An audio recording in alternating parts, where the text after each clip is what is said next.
Hi, and welcome to LCAL, a low-carb ancestral living with Pim Jansson. Today I have Terri with me, and she is a real horse whisperer and animal communicator, and she also works with people who have communication disorders, and she can actually help you find missing pets and other amazing things that we will talk about today. So, welcome to the show, Terri.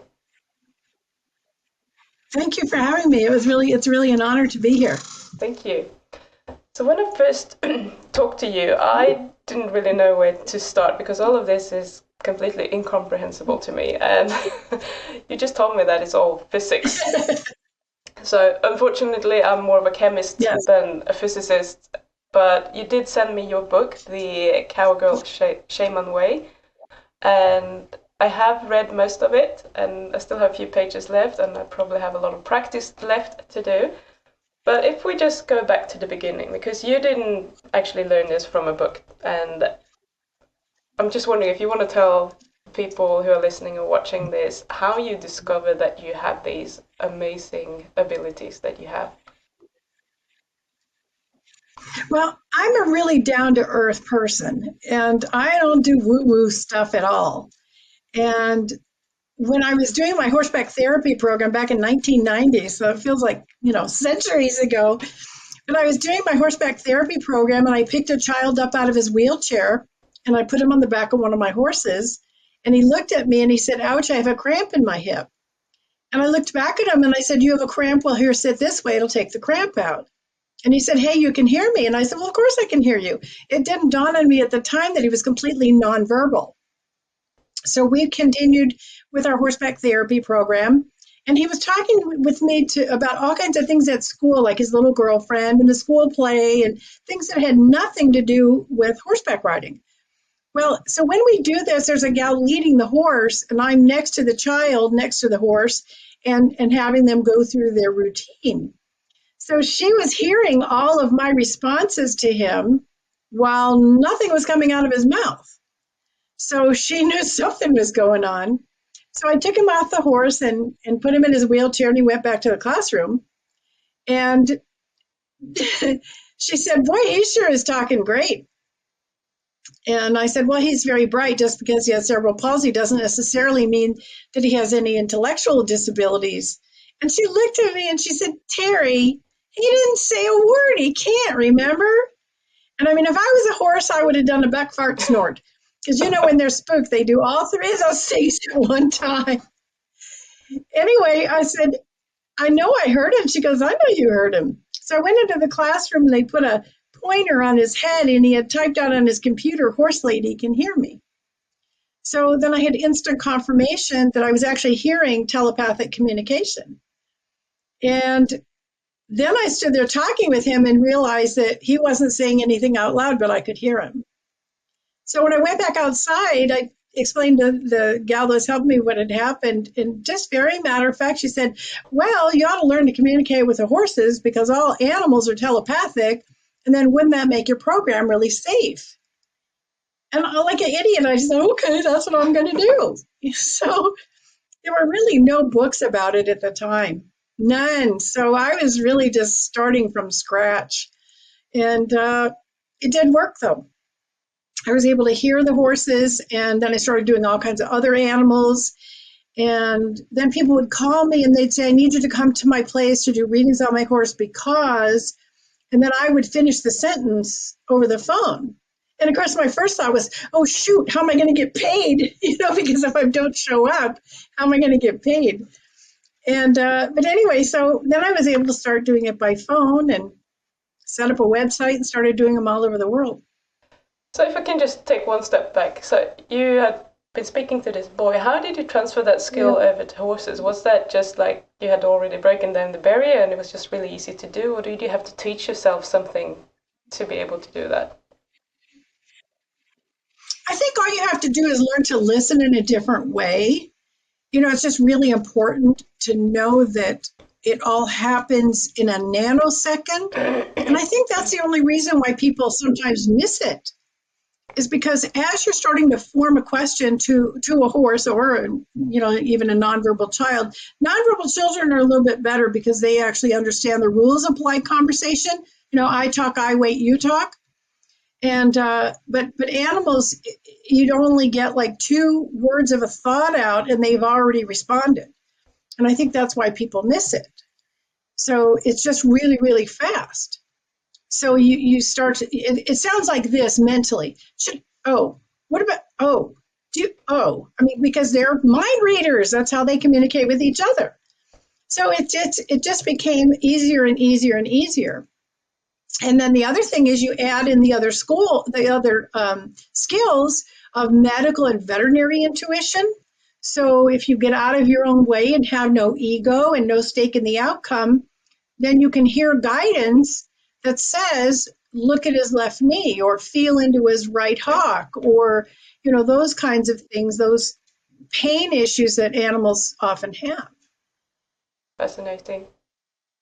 So this might be a silly question, but have you ever had like a conversation with an animal like you would with a human? So let's say if I was talking to one of my dogs, then I would be like, "How's your day been? Have you chased any birds today? How did that go?" That sort of thing. Usually, if they realize someone can hear them, they take it as an opportunity for real communication, important Yeah, stuff. But a lot of times animals will say, I can't find my, fill in the blank as far as their favorite toy. Cats especially, they get those little tiny furry mice, yeah, that the owners buy them, and they bat them everywhere. So they're always under some piece of furniture and they can't get into the furniture or find them. So I do get them complaining about that a lot. that's funny. Okay, so I know in the book you says that everyone is born with this ability. So why is it that we kind of do we grow out of it? Do we forget about it? What's the deal here? Why can't I do this? Or is it just that I don't listen? Well, I, I, I really believe that we're born with it. We're born with intuition, clairvoyance, clairsentience, clairaudience, and claircognizance. We're all born with all of those abilities. And I think we turn them off in childhood because a well meaning parent says either, don't lie, you're lying, or, oh my goodness, you have an overactive imagination. And they discount what we're picking up on energetically and intuitively. They discount it. Hmm, And so we stop it, we just give up on it. So it's just a matter of turning it back on. okay. So are there any people that cannot learn to do this?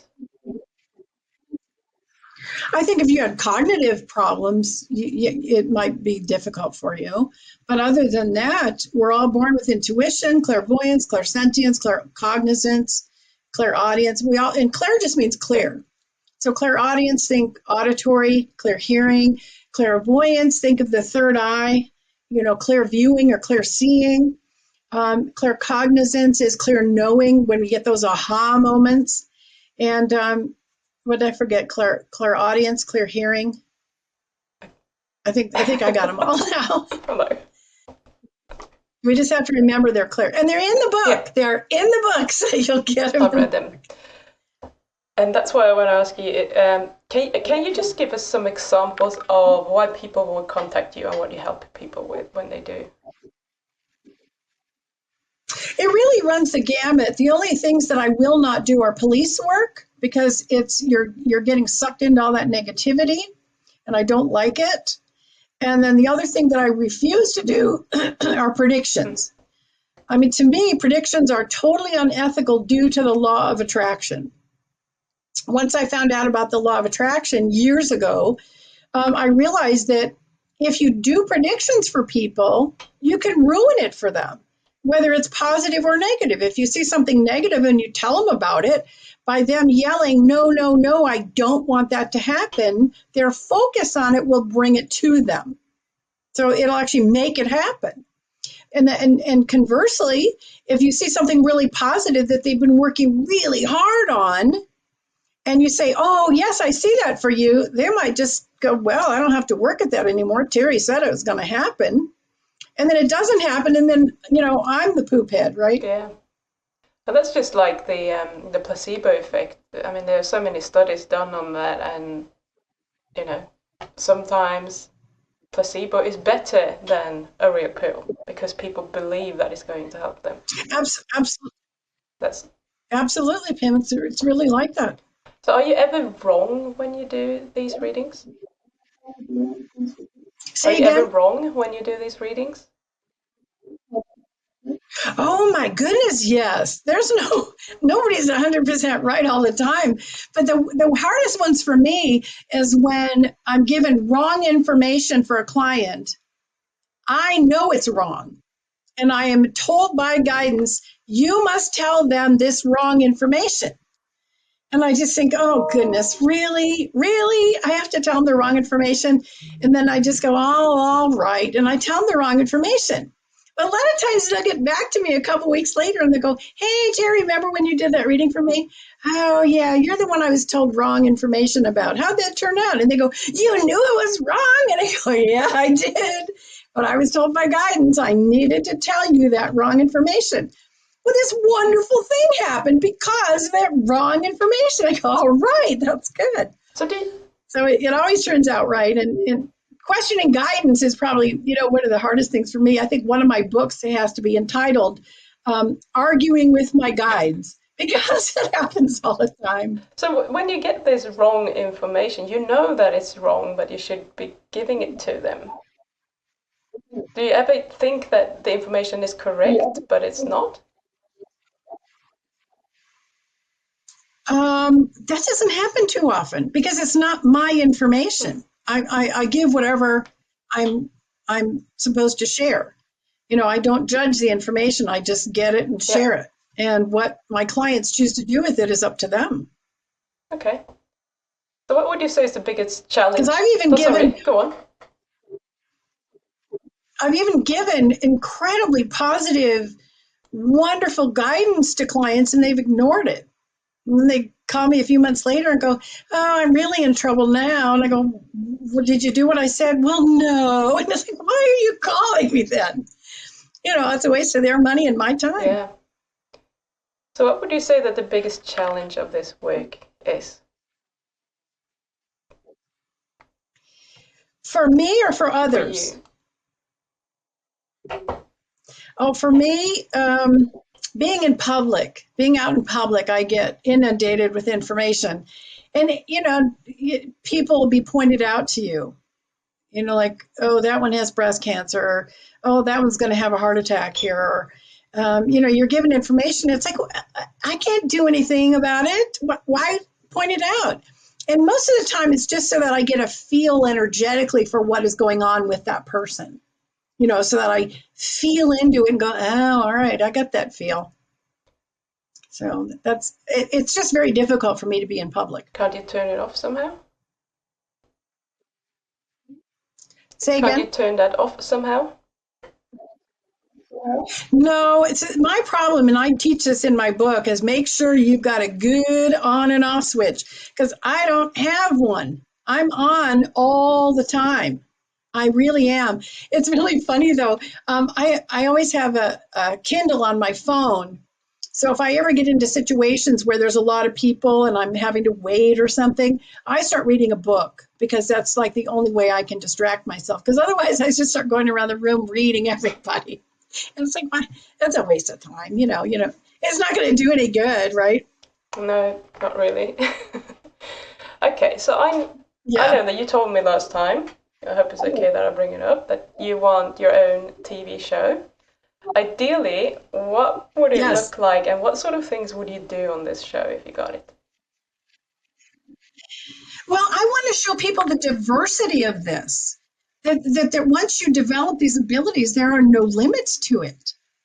And people. There's a lot of medium shows on in the U.S. I don't know if you have them, where you are, but there's a lot of medium shows, and not only do you see them doing readings, but then you also see them doing other stuff in their life. I don't think people care about that. I think people want to see reading after reading after reading, and then the client's reaction, like, "Oh my goodness, there's no way she could have known that." And when I get it, I'm going to make sure that there are no questions asked about the people that I'm going to read ahead of time, because I've even heard about that. That a lot of the mediums that do this are prepped.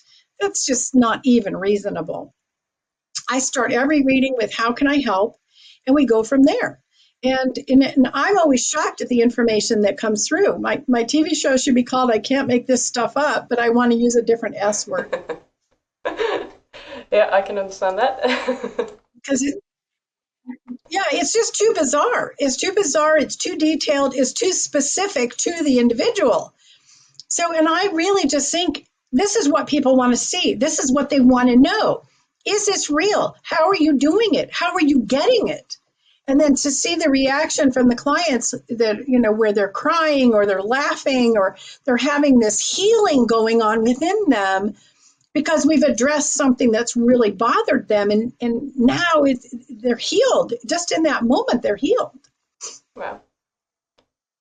So can you tell us maybe a good story or two about things that you've done that have shocked people?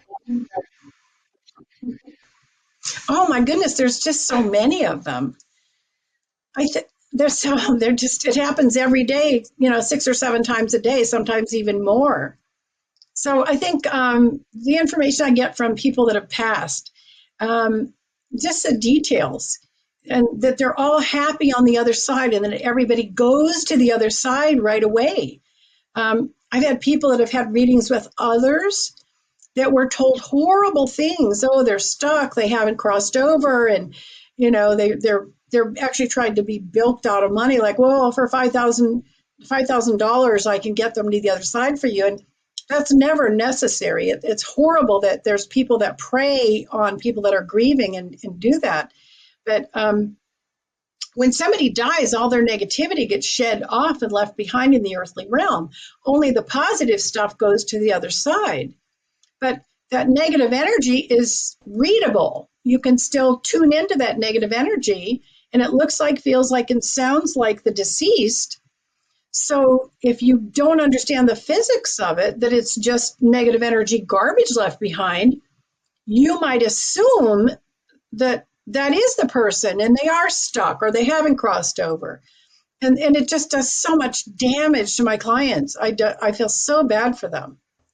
But just the details that come through. One time, it was my guides pointing something out to me. There's a commercial on TV for Kraft macaroni and cheese. I don't know if you have that in where you are, but they're a blue box, right? So there's the commercial on TV, and I'm watching, the blue boxes, and it's like I call it the golden finger because the golden finger goes poke, poke, poke on the TV, and it'll go poke, poke, poke on my computer, and that means I'm supposed to pay attention to something. And so I thought, okay, it's macaroni and cheese. What's the big deal? So the next day I'm doing a reading for this gal, and she wants to talk to her boyfriend, and he had passed, and he's dancing around the kitchen, and he's got a box in each hand, and it's a blue box. And, and I did the forehead smack like, oh, that's the macaroni and cheese. So I told her, I said, he's dancing around the kitchen and he's got a box of macaroni and cheese in each hand. She bursts into tears and she says, you could not have told me anything better or more valid. She said, that's the only thing he could cook for me was macaroni and cheese. And anytime I went over there, that's what he made me.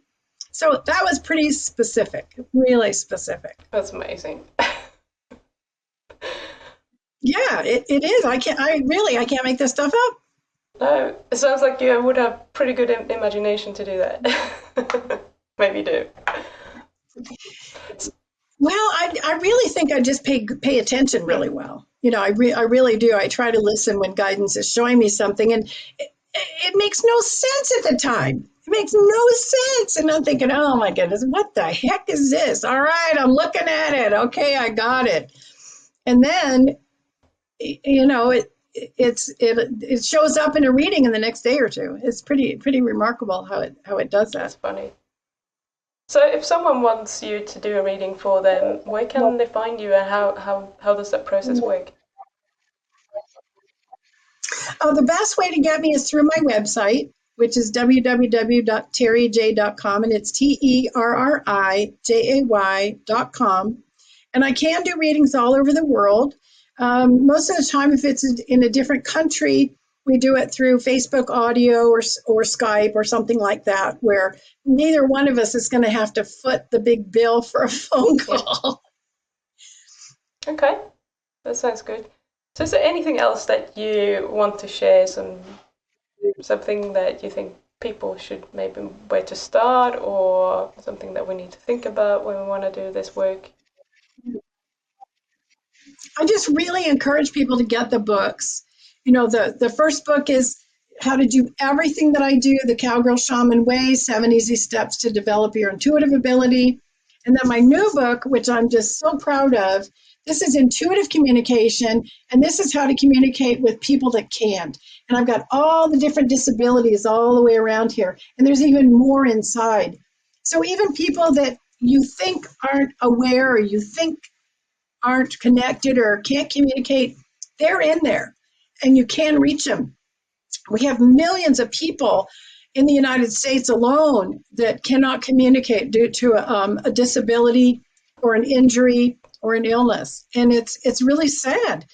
And this can teach anyone really how to do it. So I'm really proud of that book. And I hope a lot of people, caregivers, medical personnel, first responders, will really get it so that they have this ability to communicate with people that can't. That would be awesome.